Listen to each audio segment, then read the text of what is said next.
So I'll move this over here so I can still see what's up.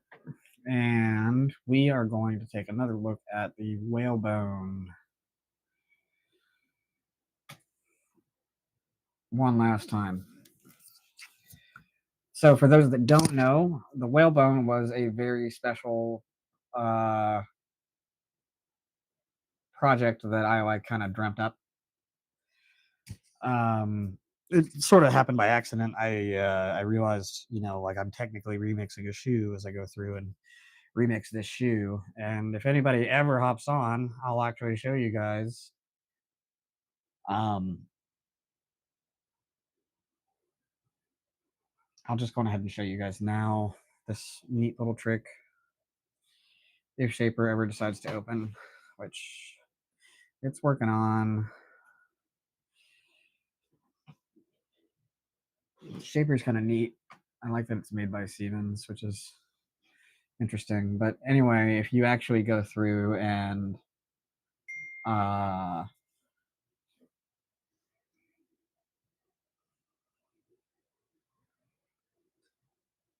so there's the accents. See, guys, this is stupid easy. Like, that's the rest of the whaleberry. So you can go through and really, really easily just move and modify stuff around. So you can see the tread support in there. I'm toggling on and off. The heel, I'm toggling on and off. If I select just the heel,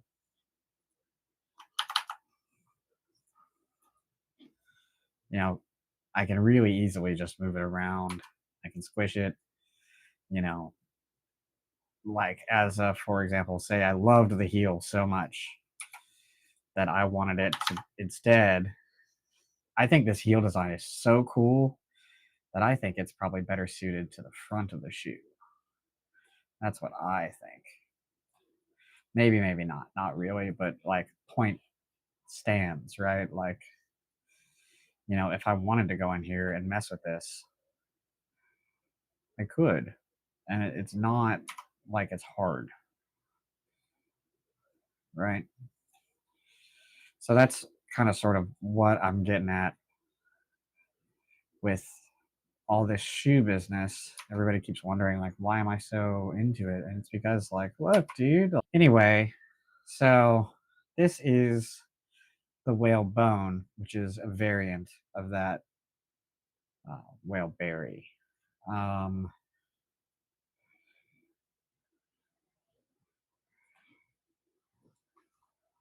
So we're going to go on ahead and get rid of that, do a file, save as. We're going to call this the whalebone. The sizing is already good. I already did that. And it just kind of sort of miraculously comes in my size. I'm not going to go over how to actually like do the sizing and stuff. Y'all know that. For those of you guys that are curious about my settings,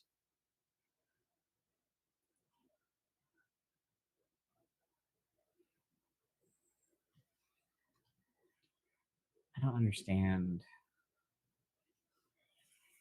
some of that stuff, but slower retraction speed. So we're going to change that around. The retraction length is to actually like grab it and pull it up, right? That's what you're setting with that.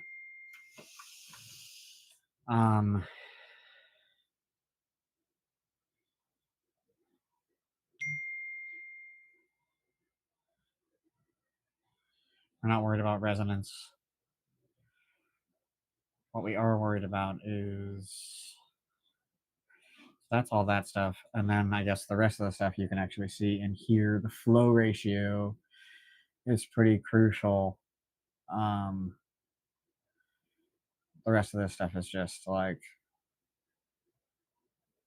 oh, and the max volumetric speed is crucial.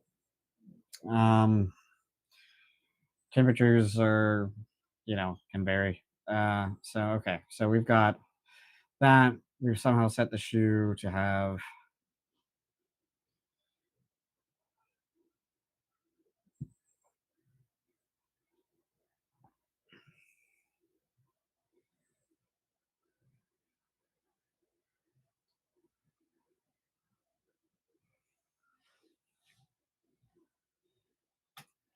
I don't ever know which one is the right one to do there, so I just kind of went with it. So we are just using, instead of that, we're going to use the TPU foaming, which has a higher flow ratio. Almost like too much of a flow ratio, honestly. So because it's supposed to be 85% flow, and you can see that its flow is way higher. Its flow ratio is like 96, so we're gonna dial this back to 88. I haven't messed with pressure advance a ton. So okay, so that's the basics of like the actual shoe itself, right? Um, I guess we can, just because it would be more fun if more people were involved.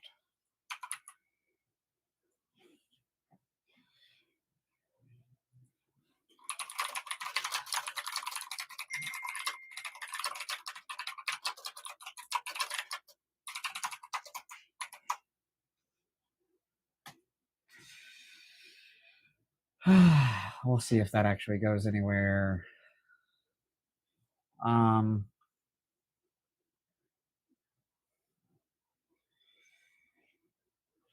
okay, so let's go ahead and get this set up. So really what we're doing, we're doing this manual, right? So what we're actually doing is adding in modifiers, or what we're actually doing is just controlling like we're just placing pauses in where we're going to change material, because this isn't like a bamboo machine. This is I mean, it's not that, you know what I mean? So like,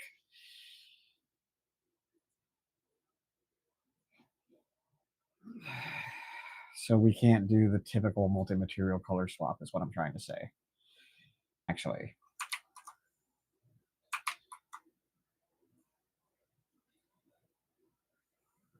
we'll just do this instead.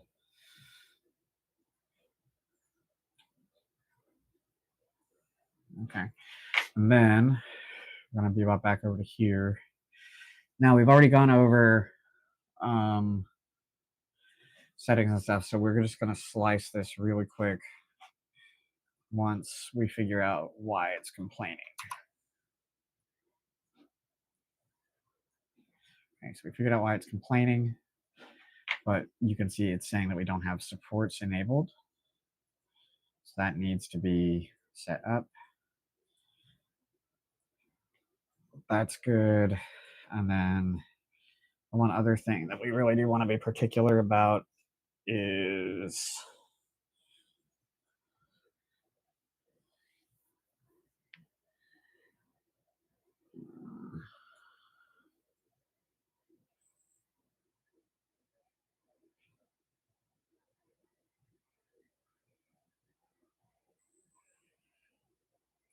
so we're going to change our surface patterns to be concentric, not just because they look better, but because they also provide more support, or more springiness. Sorry. And set that to that. 15 is pretty solid. And our line count being lower is going to make sure that it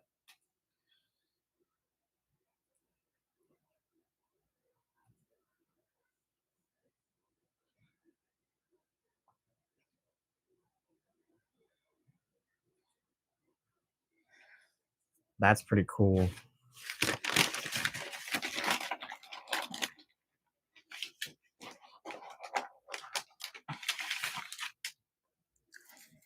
All right. So we're going to go ahead and hit print on this. Okay, guys, I'll be right back.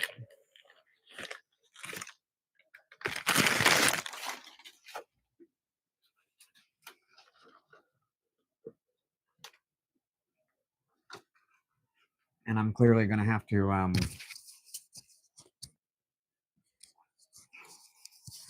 I can't tell if this thing is actually working well or not. So we'll see. This might just be like a little video thing that I download later. But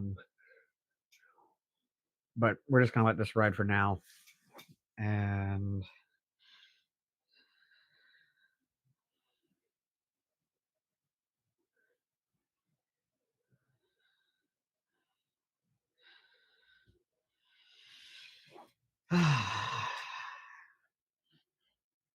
so I know you guys can't see, but it says generating infill toolpath 35%.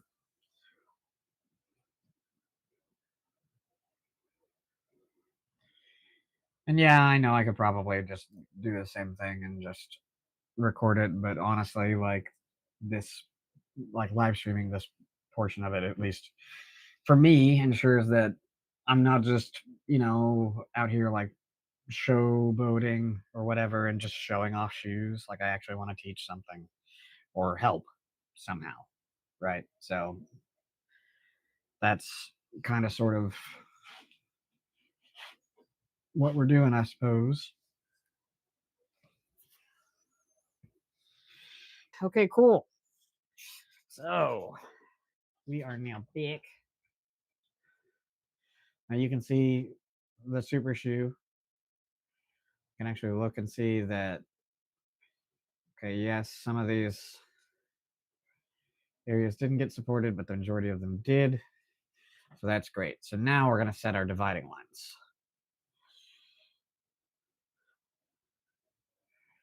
So we're going to say one dividing line would be like right about here, I think.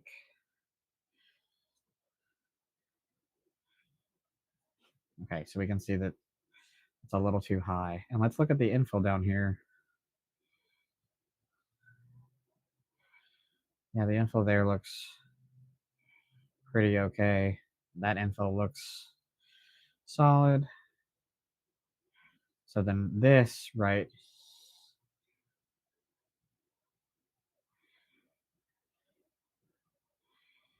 here is the actual body of the shoe where the heel rests. That's the portion that we're looking to support. So we want the first split to be down here-ish. I think that's pretty good. So we're going to do our first split there. Now let's focus on the second split. So the second split is going to be the PEBA portion. And we need to make sure that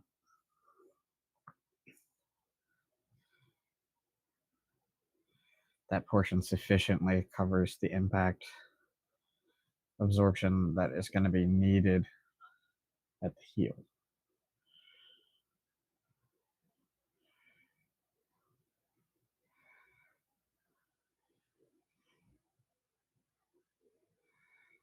And also, not for nothing, the material that we're using for this portion of the shoe is actually substantially different than the material that we are using for the other portion of the shoe. So right now, this is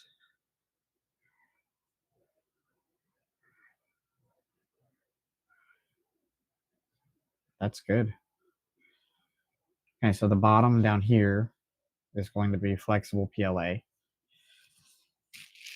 This middle part is going to be Symbatron PEBA. And then this upper is going to be Recreus Biliflex foam. I was thinking red. Now I was thinking blue. I've got both colors. I'm not sure what to do. Probably the blue, honestly. So we're going to go on ahead and slice the plate again. So that way the G code will properly adjust. So it's kind of interesting, like PLA and TPU, I believe will actually separate, or that might be TPU and PET G. I have to look and see. But it would help the shoes substantially. I don't have a really great example of where things start to fall apart just on hand.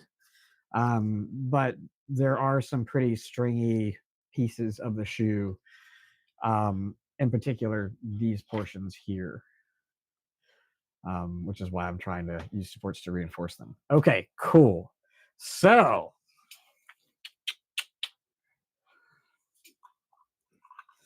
yeah, so the whalebone was modified.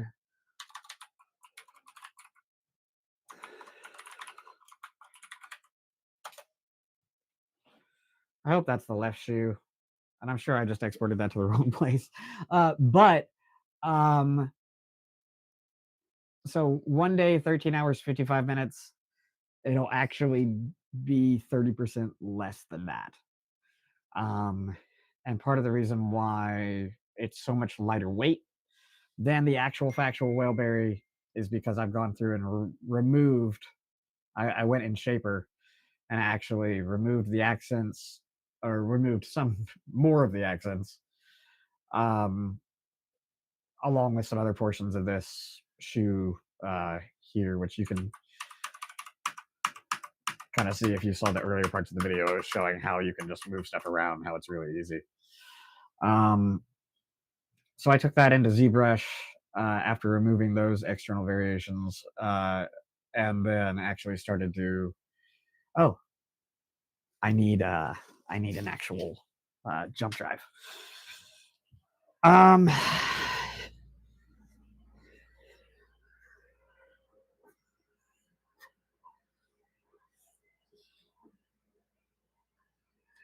It's pretty good timing too, since I also needed to clean off this build plate. Doesn't look like it wants to play nice though. So we are just going to have to model some poor behavior for a second because I'm impatient. Some less than good behavior is being modeled. Whoop. Hey, Mr. Goose. Oso just showed up right underneath my feet, as cats are wont to do. So I am stoked. This is great. So I'm sure you guys are expecting like some sort of like, well, maybe not.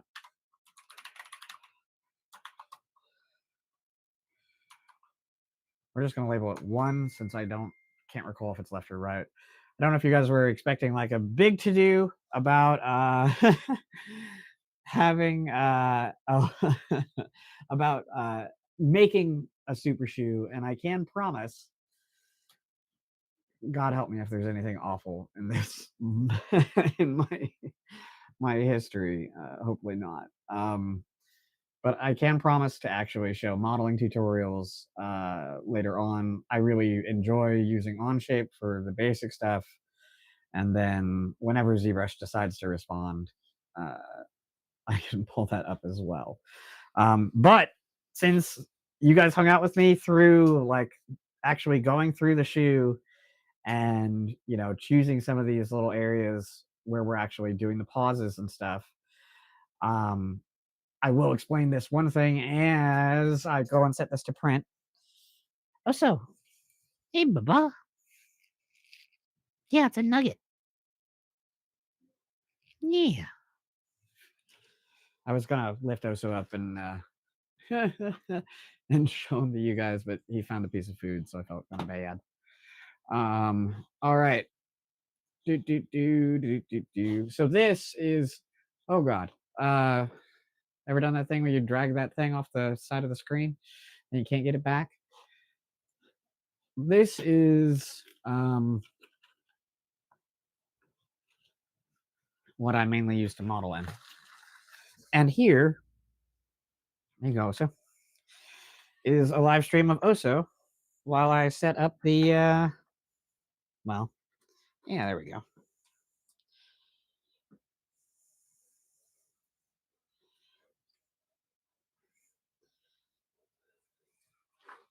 While I set up the print. Okay. So I guess I do need to eject that jump drive. Oh my god, you guys, I'm so excited. This is gonna be great.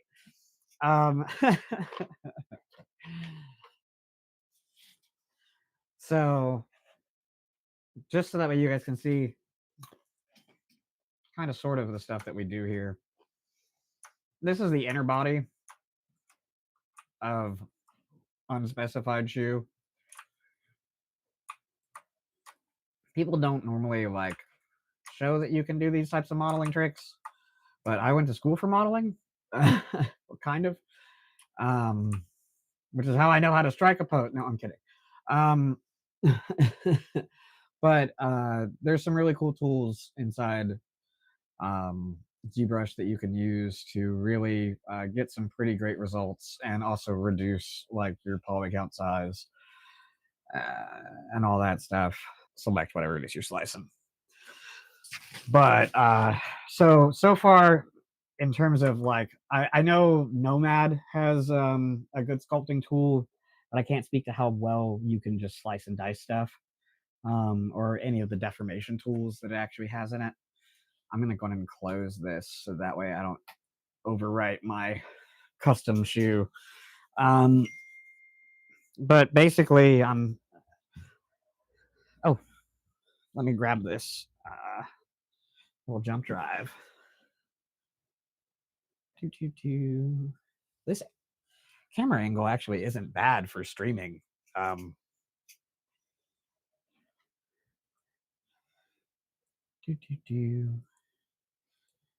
Oh, hey, Ecovate 3D. That's awesome. So that Ecovate 3D is this really, really awesome 3D printing store up in Raleigh that I like to stop by and visit. They're the only like brick and mortar 3D printing store in NC. Hey, Noah. It's good to see you guys. Thank you for tuning into the stream. It's really, really awesome.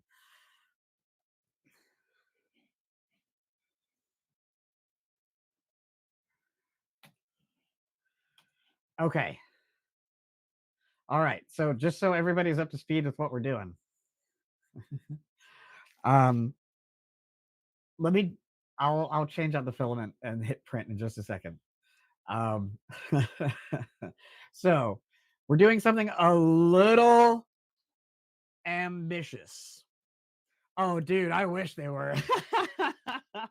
But in all honesty, they've sponsored me like as a creator by creating such a welcoming space and being such welcoming people. Like the people at Ecovate 3D are some of the only people that I was able to sit down and like actually talk to that were like that understood what I was working with. And they've really been supportive and encouraging. So that's been really, really cool. Everybody there is awesome. Okay, so the shoe. I know that flexible PLA 110,000% without a doubt because I have it. Let me just run and grab stuff. Do do do do do.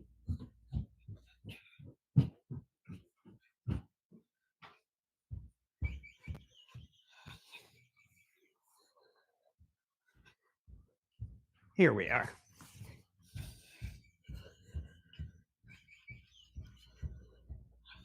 All right, so I don't know if I'm like the only mad scientist who's deciding that one material or multi-material should be used this way, but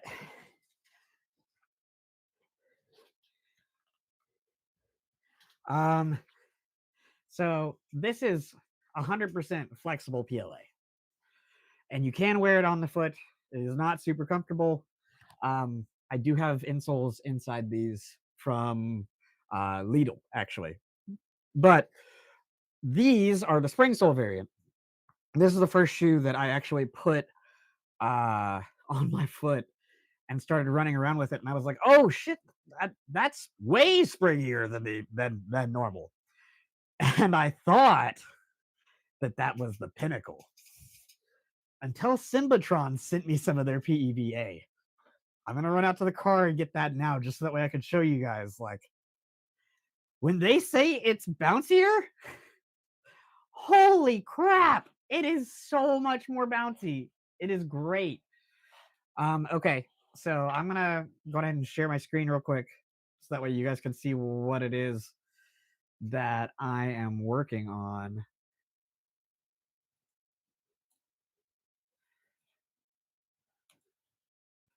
There we go. So this bit of the shoe is going to be flexible PLA. I was thinking because of its durability, though I will say that might be a questionable choice. Let's evaluate our options. So this is flexible PLA without shoe goo after weeks and weeks and weeks and weeks of wear. One thing worth noting is the heel. That did give under pressure, not as much as some other ones though. So we have these guys, which are actually just TPU, and then the upper is flexible PLA. The thought was that the upper being flexible PLA might add some springiness, but unfortunately, any and all springiness was negated by these two foot pads here and maybe these here, which is why on this variation and also on this variation, you can see that I've removed those to allow for greater flexure. You can't see it on the flexible PLA one because it doesn't really bend quite like the stuff that is made out of the Recreus Filifoam. I am going to run and grab the PEBA shoe real quick, just so that way I can maybe show you guys. It's half PEBA and half Recreus Filaflex, and they do fuse. They fuse. Wait, Osa's there. Osa, do you want to fuse with me? Pew. No, you got. Well, I did the dance wrong anyway. So, this bit I had planned on being black flexible PLA, and I'm probably still going to do it that way, just to see if flexible PLA will fuse with this next part. So this part here,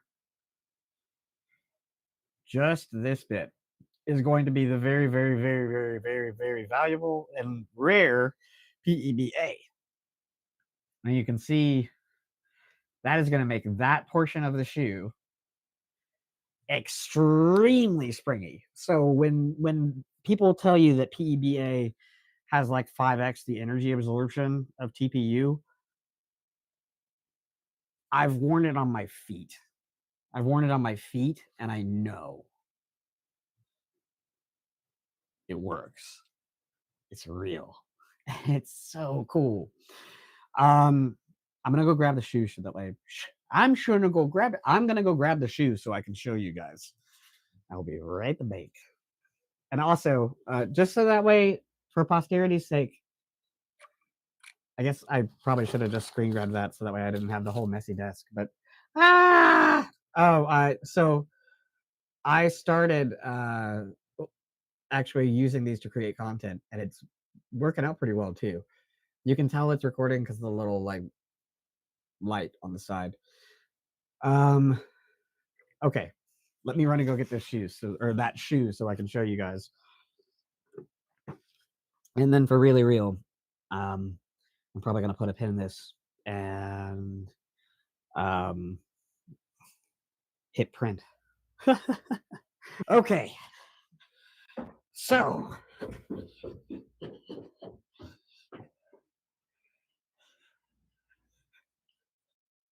check it out. This whole portion of the shoe is PEBA.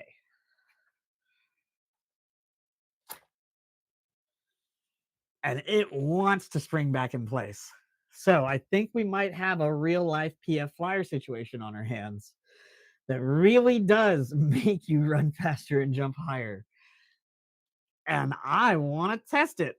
So I know that the flexible PLA will do the springiness thing too.